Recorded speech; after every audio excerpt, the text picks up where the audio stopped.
Rattling Brook is a charming place in Newfoundland and Labrador. It's located in the north-central part of Newfoundland Island, close to Bay Verde and Springdale. This area used to be a fishing village but now welcomes many retirees and seasonal tourists.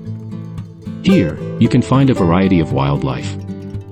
Keep an eye out for foxes, lynx, bears, and different water creatures. During the summer, you might even see seals, humpback whales, and many kinds of birds. Rattling Brook has a special climate. It's sheltered by cliffs and rock formations, which helps to keep the winters mild. The nearby Atlantic Ocean also makes the winters here moderate and more comfortable.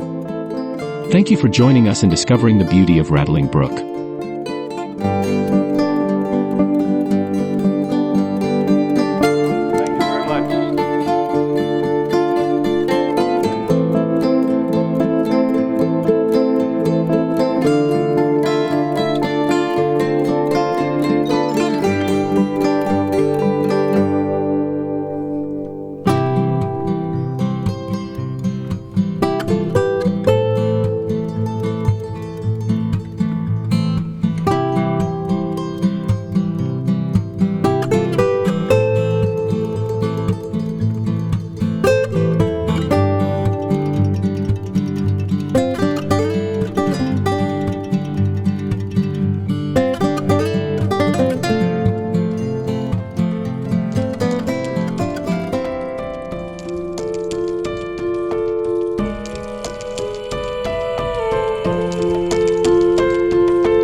you.